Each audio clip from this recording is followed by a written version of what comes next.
పూరా లోకల్. అక్క ఇది వక్ఫ్ బోర్డు అంటే ఏంటి? దాని మళ్ళీ ఉపయోగం నష్టాలు ఏమున్నాయి? అసలుకి వక్ఫ్ బోర్డ్ అంటే సరే ఇండిపెండెన్స్ రాకముందు మనకు స్వాతంత్రం రాకముందుది వదిలేద్దాం, స్వాతంత్రం వచ్చిన తర్వాత చెప్తాం. నెహ్రూ తాత ఉన్నాడు, జవహర్లాల్ నెహ్రూ. అయితే తను ఏం చేసిండంటే మన దేశంలో నుంచి పార్టీషన్ అయింది కదా, విభజించబడింది. ముస్లిమ్స్ అందరూ పాకిస్తాన్ కి ఉండి పాకిస్తాన్ లో ఉన్న హిందూస్ అందరూ ఇండియాకి రండి అని అప్పట్లో వచ్చింది 1947. ఆ టైంలో ఏం చేసిందంటే మన దేశంలో ఉన్న ముస్లిమ్స్ కొంతమంది వెళ్ళిపోయిండ్రు, కానీ వాళ్ళ జాగా అంటే వాళ్ళ స్థలాలు అవన్నీ అయితే ఇక్కడ ఉండిపోయాయి. అయితే ఇంకా కొంతమంది ముస్లిమ్స్ ఈడనే ఉన్నారు మన కోసం అని చెప్పి, లేదు మాకు ఇదే దేశం కావాలని కూడా కొంతమంది ఉన్నారు ప్రేమతోటి. అయితే అప్పుడు 1954 జవహర్లాల్ నెహ్రూ తాత ఏం చేసిండంటే, మీరందరు ఇక్కడ ఉన్న వాళ్ళకి కూడా రక్షణ కలిగిస్తాం, మీరు ఇక్కడ ఉన్న వాళ్ళందరూ కూడా సురక్షితంగా ఉండాలి కాబట్టి ఎవరైతే ఇక్కడ వదిలేసి పోయినరో భూములు, అవన్నీ భూములన్నీ ఒక వక్ఫ్ బోర్డ్ అనే ఒక బోర్డు సంస్థ పెట్టి దాని కింద ఉంటది. ఇక్కడ ఉన్న మైనారిటీలకు ఏదన్నా అంటే ముస్లిమ్స్ కి ఏదన్నా ఆపద ఉన్నా ఏదన్నా ఉంటే ఆ అవసరాలన్నీ ఈ బోర్డు భూమిలు తీరుస్తుంది అని చెప్పిండు.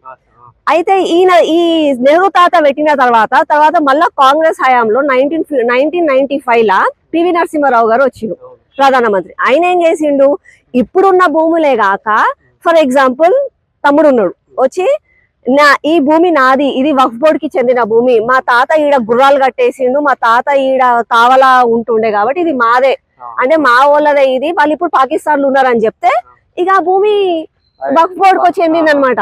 అంటే రేపు ఫర్ ఎగ్జాంపుల్ తమ్ముడు వస్తాడు, తర్వాత 2013 లో పివి నరసింహారావు ఏం చేసిండంటే, ఎవరన్నా సరే ఇది మా భూమి అని వక్ఫ్ బోర్డ్ అని అంటే దాన్ని ఎవరు అనలే.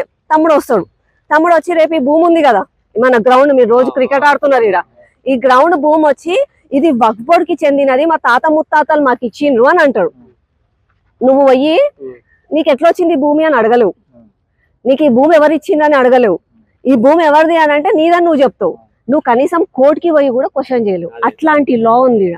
అయితే ఆ వక్ఫ్ బోర్డ్ భూమి ఎంత ఉందంటే మన దేశంలో ఫస్ట్ డిఫెన్స్ ఆర్మీ వాళ్ళ దగ్గర ఉంటుంది, రైల్వే దగ్గర ఉన్నది, దానికంటే ఈక్వల్ గా ఈ రోజు మూడవ స్థానంలో వక్ఫ్ బోర్డ్ ఉంది. అంటే 9,000 కోట్ల ఎకరాల ఆస్తి వాళ్ళ దగ్గర ఉంది.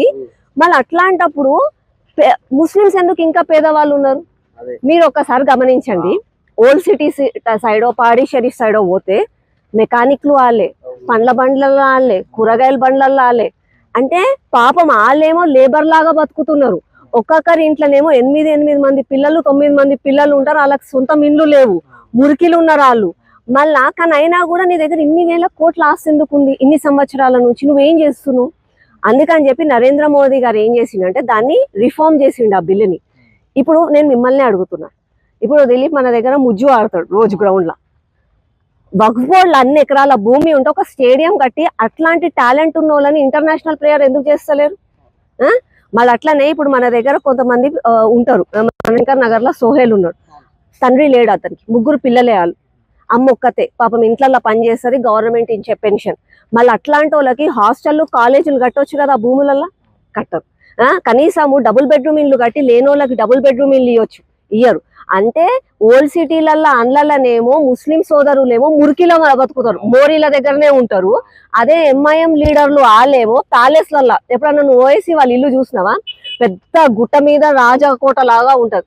అయితే 4-5 బతుకుతున్నారు, వేల కోట్ల భూమిలో 4-5 బతుకుతున్నారు. ఇది కాదు, ప్రతి ఒక్కరికి కూడా చెందాలి, దేశంలో ఉన్న ప్రతి ఒక్క ముస్లిం సోదరులకి ఈ భూమి చెందాలి అని చెప్పి ఆ బిల్లు పాస్ చేయడం జరిగింది అనమాట.